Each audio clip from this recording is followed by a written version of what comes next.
समन्त चक्रवालेषु अत्र गच्छन्तु देवता सन्धम्मं मुनिराजस्य सुनन्तु संगमुक्तदं धम्मश्रवण कालो अयं बदन्ता धम्मश्रवण कालो अयं बदन्ता धम्मश्रवण कालो अयं बदन्ता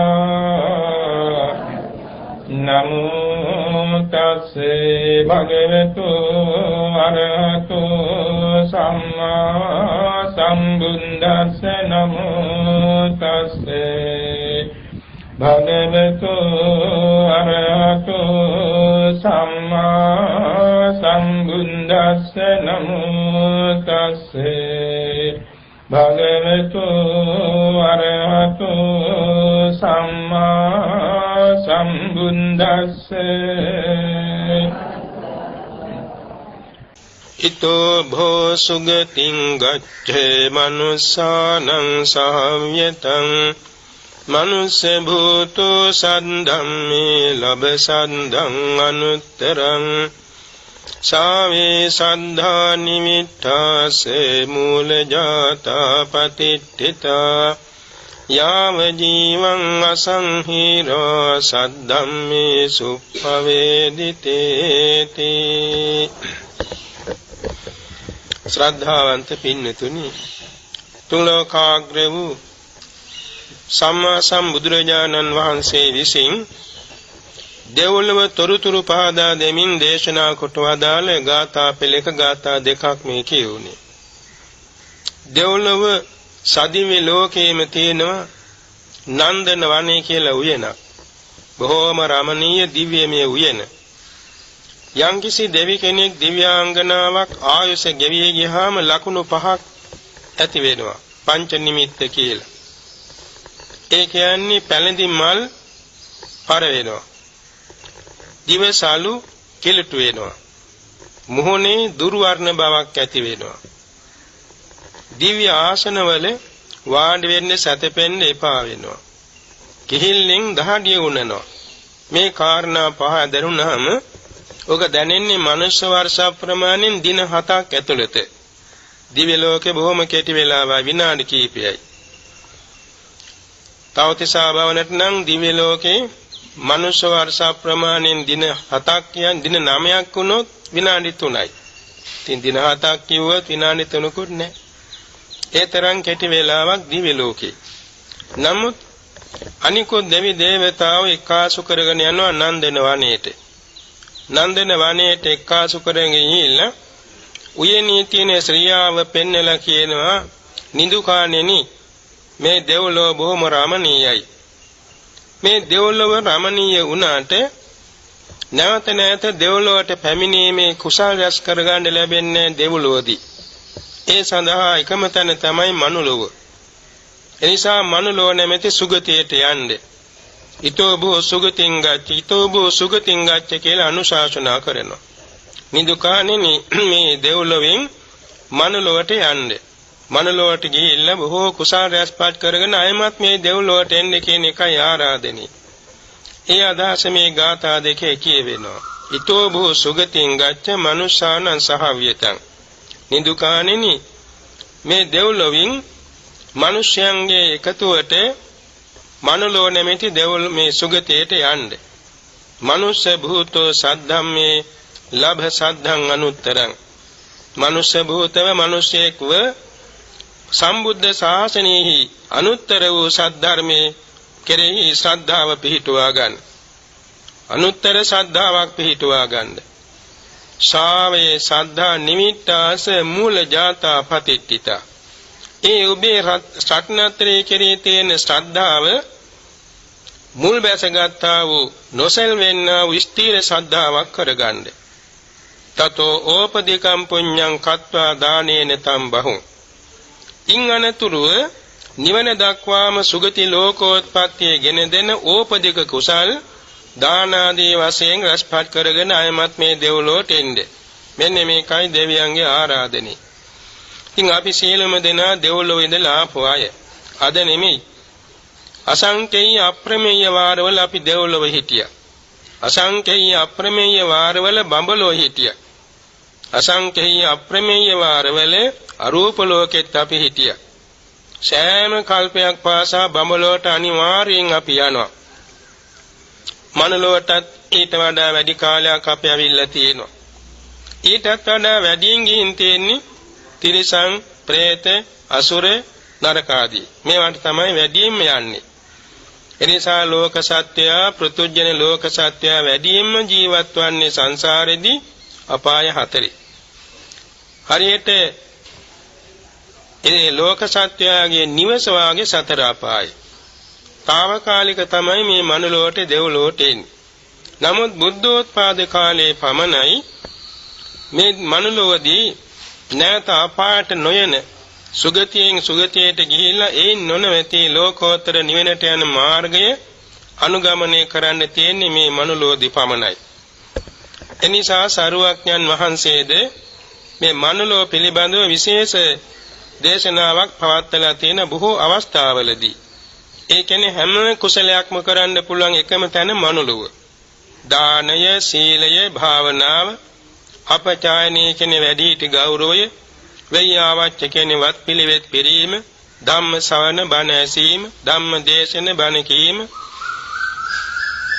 පත්ති දාන තමන් කළ පින්කම් අනුන්ට අනුමෝදන් කරවීම, පත්තානුමෝදන අනුන්ගේ පින්කම් අනුමෝදන් වීම, දිට්ඨුජුකම නුවණ දියුණු කිරීම, ඔය වගේ ප්‍රාණඝාතයෙන් වැළකීම, අදින්නාදානෙන් වැළකීම, මිච්ඡාචාරයෙන් වැළකීම, මුසාවාදයෙන් වැළකීම, පිසුණු වචනෙන් වැළකීම, පරස වචනෙන් වැළකීම, සම්පප්‍රලාපයෙන් වැළකීම, එවැගේම අනවිජ්ජාව කියන අනුන්ගේ දෙයට ආසා නොකිරීම, අව්‍යාපාද කියන අනුන්ට මෛත්‍රී වැඩිම, සම්මාදිට්ඨිය කියන්නේ සැබෑ සම්මාදිට්ඨියෙන් යුක්තව කටයුතු කිරීම. එවැගේම දාන පාරමිතා පිරීම, සීල පාරමිතා පිරීම, නෛෂ්ක්‍රම්‍ය පාරමිතා පිරීම, ප්‍රඥා පාරමිතාව පිරීම, වීරිය පාරමිතා පිරීම, එවැගේම ශාන්ති පාරමිතා පිරීම, සත්‍ය පාරමිතා පිරීම, අදිෂ්ඨාන පාරමිතා පිරීම, මෛත්‍රී පාරමිතා පිරීම, උපේක්ෂා පාරමිතා පිරීම ඔක්කොම කරන්න ලැබෙන්නේ මනුලොවදී පමණයි. එපමණක් නෙමෙයි. සක්කෝ ගුණය, උජු ගුණය, සෝජු ගුණය, සුවචෝ ගුණය, මුදු ගුණය, නේතමානී ගුණය, මේ ආදී කරණීය ධර්ම 14ක් තියෙනවා. 14ම පුරන්න පුළුවන් එකම තැන මනුලොවයි. අකරණීය ධර්ම එකක් තියෙනවා. ඒකත් කරන්න පුළුවන් මනුලොවදී පමණයි. ඔය වගේම අසේවනාච බාලාණං පණ්ඩිතානං ච සේවන මේ කියන මංගල ධර්ම 38ම අනුගමනය කරන්න ලැබෙන්නේ මනුලොවදී. ඒ වගේම සතිපට්ඨාන 4, සම්‍යක් ප්‍රදාන වීර්ය 4, ඉර්ධිපා ධර්ම 4, ඉන්ද්‍රිය ධර්ම 5, බල ධර්ම 5, පොඥංග ධර්ම 7, මාර්ගාංග 8 මේ කියන බෝධිපාක්ෂික ධර්ම සියල්ලම මුදුන් පමුණවන්න ලැබෙන්නේ මනුලොවදී පමණයි. ඔය වගේම රහත් බෝධිය, පසේ බෝධිය, අභිසම්බෝධිය කියන බෝධි ආනයන්ට අවශ්‍ය වෙන ගුණ ධර්ම සියල්ලම වැඩි හැකි වෙන්නේ මනුලොවදී පමණයි. එනිසා දෙව්ලොවදී දෙවියෝ කියන්නේ දෙව්ලොවෙන් චුත වෙලා මනුලොව නැමැති සුගතියට එන්නේ. මනුලොවදී තමයි බොහෝ කුසල රැස්පත් කරගෙන ආයමත් දෙව්ලොවට බඹලොවට නිවනට එන්න පුළුවන් වෙන්නේ.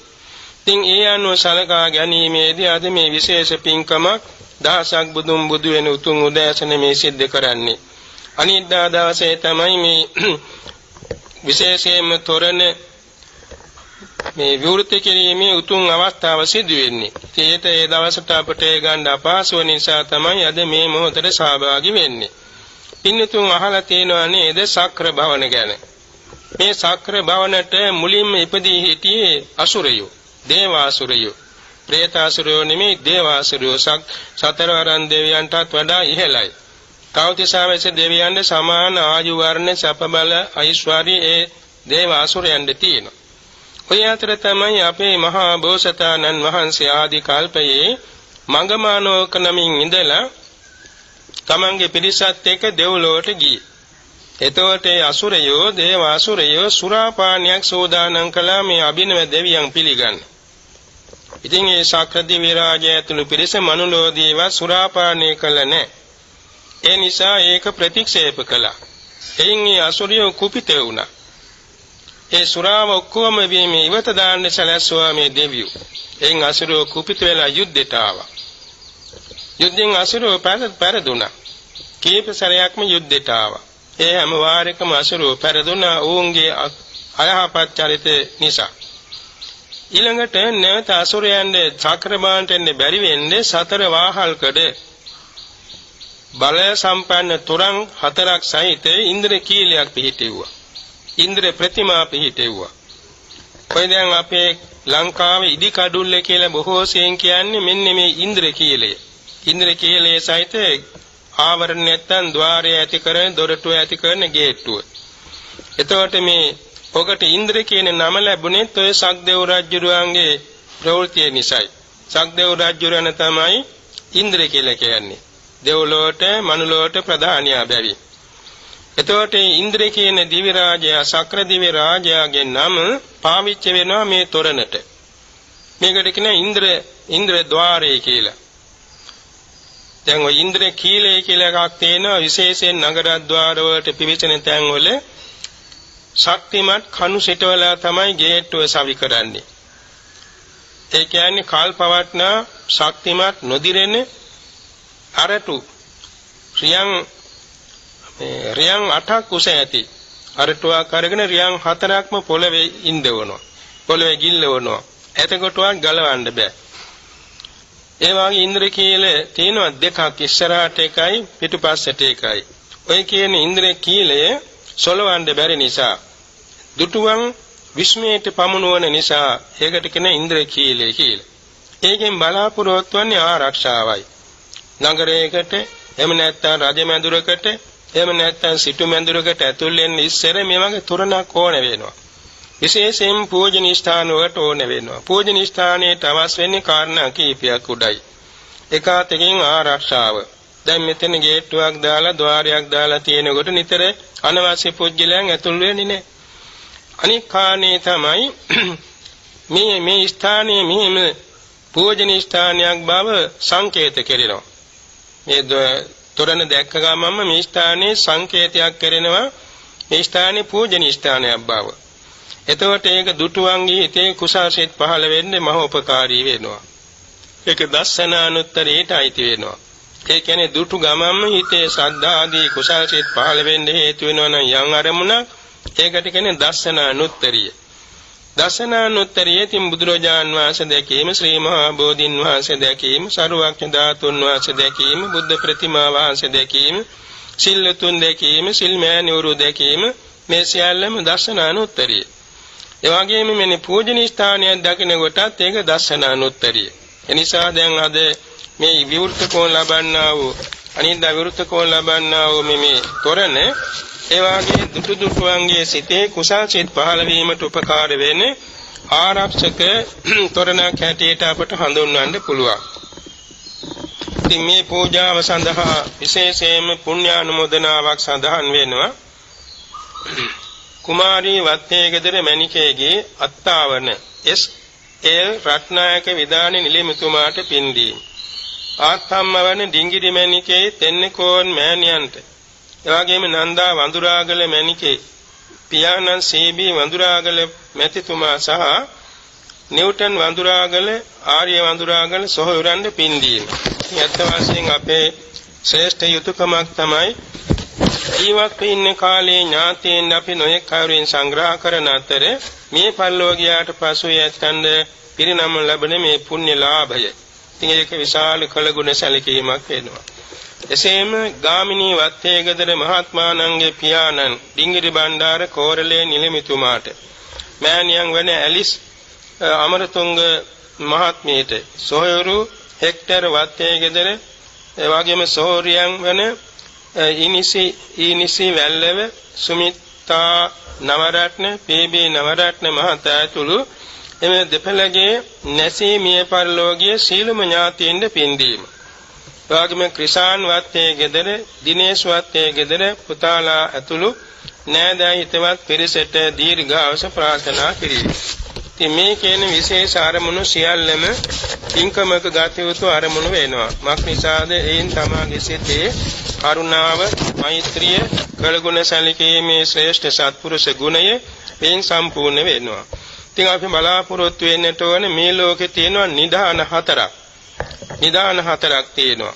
ඒ මොනවාද? ථාවර නිධානය, ජංගම නිධානය, අංග සම නිධානය, අනුගාමික නිධානය කියලා. ඔයින් තුනක් මේ එක ජීවිතයකට පමණයි. ථාවර නිධානය කියන්නේ රන් රිදී මුතුමැණික් වැනි සාර ධනෙ පොළොවේ නිධාන් කරනවා. අද කාලේ බැංකුව ආයතන රක්ෂණ සංස්ථාවල නිධාන් කරනවා, තැන්පත් කරනවා. ගේ දොර ඉඩකඩම් වතු පිටි කුඹුරු මේවා මිලට අරන් තමා සතුව තබා ගන්නවා. මේවට කියන ථාවර නිධාන. එහා මෙහා ගෙනියන්න බැරි ස්ථාවර නිධාන. ජංගම නිධාන කියන්නේ ඇත්, අසං, ගව, මහිෂ මේ පශු සම්පත්. දසේ දසං කම්කරුවන්, මේ දූදරුවන් මේ සියල්ලෝම ඇවිදින සුළු නිධාන. ඒවෙන් විශාල ප්‍රයෝජන තියෙනවා. අංග සම නිධාන කියන්නේ තමන් ඉගෙන කියා ගන්නා ලද භාෂා, ශාස්ත්‍ර, විද්‍යා, කලා නානාවිද අධ්‍යාපන දේවල්. ඒවා තමන්ගේ ශරීර අවයව වගේ ගිය තැනට තමන්ට පිහිට වෙනවා. නමුත් ඔය කියන වර්ග තුන, නිධාන තුන එක ජීවිතයකට පමණයි. භවයෙන් භවයට ගෙනියන්නේ නැහැ. ගෙනියන්න පුළුවන් එකම නිධානයෙන් තමයි හතරෙනි මහා නිධානය. ඒකට කියන අනුගාමික නිධානය. මේ අනුගාමික නිධානයක් තමයි අද මේ නිධාන් කරන්නේ. දැන් මේ පූජන ස්ථානයේට අවශ්‍යතා බොහෝ සෙයින් වරින් වර එක එක සදාවතුන් සම්පූර්ණ කරලා දීලා තියෙනවා. බෝධි ප්‍රාකාර, ප්‍රතිමා මාලක ප්‍රාකාර, එවාගේම පිය ගැට පෙළවල්, හරිහිටි පිළිම වහන්සේ, එවාගේම මේ පසුගිය කාලේ අපි දැක්කා මේ ශාලා බොහොම පරණ වෙලා තිබිච්ච අවස්ථාව මේක ප්‍රතිසංස්කරණය කිරීම. දැන් අද මේ පාර පිරිසිදු කරලා ඒකට තොරණක් ඉදි කිරීම. ඒ ඔක්කොම විහාරාංග හැටියට හඳුන්වනවා. මේ අනුගාමික නිධාන. අර වෙස්සන්තර මහරජුරු ඇලියතා දන් දීලා රජතුමාගේ නියමයෙන් වංකගිරියට යන්න දවසේදී මද්රී දේවීන් වහන්සේට කිව්වා, දේවීනි තමන්ගේ දෙමෝපියන්ගෙන් ලැබුණු දායාද වස්තු හෙට නිදාන් කරන්න කියලා. එතුමියට කඳුළු වැටුණා. අසා සිටියයි ස්වාමීනි මෙච්චර කලක් දන් දෙන්න කියන වචනේ කියන ශ්‍රී මුඛයෙන් මොකද මේ නිදාන් කරන්න කියන්නේ? දේවීනි නිදාන් කරනවා කියන්නේ දන් දීමයි. එනිසා මං හෙට 16 සත්‍ය සතික මහ දානයක් දෙන්න බලාපොරොත්තු වෙනවා. ඇතුන් 700යි, අස්වැයන් 700යි, රත 700යි, කිරි දෙනුන් 700යි, 16න් 700යි, 16න් 700යි, කන්‍යාවන් 700යි. ඒකට අවශ්‍ය වෙන තව කෑම, බීම, ඇඳුම් පැළඳුම්, බෙහෙත්, ආභරණ නොයෙක් දේ. ඒ සඳහා ඒ ධනෙ තන්පත් කරන්න, වියදම් කරන්න. සීලවන්තේසු දජ්ජාහි මද්දී දානං යතරහං නයිදානා පරංගති පතිත්තා සබ්බ පානිනං කියලා ආවාදයක් දුන්නා. මද්රී දේවීනි සිල්ලුතුන් සොයා දන් දෙන්න. සුදුසු පරිද්දෙන් දන් දෙන්න. මේ සත්ත්ව ලෝකයේ මිනිසයන් සත්වයන් මේ දානයේ තරම් භවයෙන් භවයට පිහිට වෙන නිදානයක් නැහැ කියලා උපදෙස් දුන්නා. එයින් මද්රී දේවීන් වහන්සේ සතු සීලෝම වස්තු සම්භාරයේදා සත්‍ය සත්‍යක මහා දානයට තැන්පත් කළා නැත්නම් වේදම් කළ එක නිදාන් වුණා. මෙන්න මෙහිමයි මහ බෝසතාණන් වහන්සේලා බෝධි සම්භාර පුරාගෙන ආවේ. ඒ සිල්මෑණියන් වහන්සේ කියා හිටියා, ස්වාමීනි මේ තොරණ සඳහා ඉදි කිරීමේ කටයුතු සඳහා අපට කිසිම බරක් උනේ නැහැ. වෙලාවට මිලමුදල් ගෙවීම, වෙලාවට ද්‍රව්‍ය සපයාදී මොක්කම සොයා බැලීම ඔක්කොම මේ මෑණියන්ගේ දරුවන්ගේ සම්බන්ධතාවයෙන් සිද්ධ වුණා කියලා. අත් වශයෙන් පින්කමක් කිරීම එහෙමයි. අර සෝමනස සාගත වූද ඥාන සම්ප්‍රයුක්ත අසංකාරික වූද කුසලයක් සම්පූර්ණ වෙන්නේ සියාතින්. අනුන් ලවා නෙමේ සියාතින් ඒ පින්කම් වලට පූර්ණ අනුග්‍රහය සැලසී. තින් ඒ අනුව තමා බොහෝ කාලයක් දන් දීලා සීල් රැකලා බණ භාවනාවල හිත දියුණු කරගෙන ඉන්න නිසා තමයි මෙවැනි ඥාන සම්ප්‍රයුක්ත පින්කම් කරන්න හිත නැමෙන්නේ. තින් මේක අපට අද නෙමේ සසර ගමනේදී අපට භවයක් පාසා උපනිශ්‍රේ වෙනවා. අද කාලේ යම් බඳු කුසල් අපි සස්කපත් කරගෙන තියෙනවා නම් නිවන් දකිනතුරු ඒ වගේ කුසල් කරන්න අපේ හිත නැමෙනවා. ඒ සඳහා ඡන්ද චිත්ත විරිය විමර්ශා අපට පිහිට වෙනවා. නිසා සතුටු වන්නට ඕන. අපේ ජීවිත කාලය තුල නොයෙක් විදිහේ පින්කම් කරගෙන ඉන්න අතරතේ අද තවත් මේ පින්කමකට මුදුන්පත් කරගන්න සමර්ථ වුණා. විශේෂයෙන්ම මේ තොරණ සකස් කිරීම සඳහා යම් බඳු කාලයක් ගත කළා, යම් ධනයක් වැය කළා, යම් බඳු ද්‍රව්‍ය නියමක වේදම් කළා. ඒ වගේ මේ සියල්ලම නිදහංගත වුණා. මේක සිහි කරන වාරයක් පාසා තමන්ට සසර ගමනේදී දෙවොල්ල උපන රන්තොරම් පහළ වෙන්න පුළුවන්. නමුත් ඒ රන්තොරම් මිනිතොරම් මේවා අරගෙන අපි නිවන් යන්නේ නැහැ. මේ ඔක්කොම අපි එකතු කරගෙන බුද්ධ ශාසනය නැමැති මේ පින්කෙතේ නිදහං කරගත්තොත් අපි ඒ වර්ගන මේ සසර දුකින් ඈතර වේ ලැබෙන අජරාමර අමා මහ නිවනටපත් වෙනවා. එනිසා සතුටු වන්නට ඕන. මේ වෙනුවෙන් සිතූ සිටිවිල්ලක් පාසා වචනයක් පාසා තබූ පීවරක් පාසා වේදන් කළ සතයක් පාසාම තමන්ගේ సంతානි බෝධිපාක්ෂික ධර්මයන් වැඩුණා. මේ ගැන සිහි කරන වාරයක් පාසා සතිපට්ඨාන සිහිය වැඩුණා. සම්‍යක් ප්‍රදං වීරිය වැඩුණා. ඉරිදීපාද හතර වැඩුණා. ඉන්ද්‍රිය ධර්ම පහ වැඩුණා. බල ධර්ම පහ වැඩුණා. බොජ්ජංගාත වැඩුණා. මාර්ගාංගාට වැඩුණා. එනිසා මේ සෑම කුසලයක්ම අපට බුදුපසේ බුදුමහරහතන් වහන්සේ අනුගමනය කළ මේ සත්‍තිස් බෝධිපාක්ෂික ධර්මයන් අභිවෘද්ධියට පමුණවාගෙන මෙලවත් ජයගෙන පරලොවත් ජයගෙන සසරත් ජයගෙන කෙලෙසුන් ජයගෙන අපරාජිතව අජරාමර ශාන්ත නිවන දක්වා යාගන්න මේ කුසලයේ උපනිශ්‍රේ වේවා කියා ප්‍රාර්ථනා සබා ගනිමු. චතුරාර්ය සත්‍ය අවබෝධයෙන් ශාන්ත නිවන් සුව ලබත්වා කියා මෛත්‍රීන් පින් පමුණුමු. තුන් සත පාදවාගෙන බුදු සසුනේ චිරජීවනයේ පතමින් සංඝ රත්නයේට ආයු වර්ණ සප බල ඥාන පිරිනමමින් පාරමී සීරසින් අනුගාමික නිදානයක් වශයෙන් මේ උසස් කුසලයේ රසපත් කර ගැනීමෙන් අත් වූ ධර්ම ශක්තියක් රත්නත්‍රය අසීමිත සූවිසි මහා ගුණානුභව බලයක් දිව්‍ය මණ්ඩලයේ රැකවරණ හා කල්යාණ මිත්‍රයන්ගේ ආශිර්වාදයට හේතුවෙන් සිල්වත් ගුණවත් නැනවත් බෝසත් දෙමෝපියන් සහෝදර සහෝදරියන් දූ දරුවන් නෑදෑ හිතමිතුරන් සේවක සේවිකාවන් දෙකටුව සුවසේ දාන ආදී දසපාරමී සපුරා දුක්ඛය සමුදය නිරෝධය මග්ගය චතුරාර්ය සත්‍ය අවබෝධයෙන් බුදුපසේ බුදුමහරහතුන් වහන්සේ නිමි සැනසී වදාළ අජරාමර ශාන්ත ප්‍රණීත ලෝකෝත්තර අග්‍ර අමා මහ නිවන් සුව සුවසේම සාක්ෂාත් වේවා කියා නිවන් සුව ප්‍රාර්ථනා කරමු.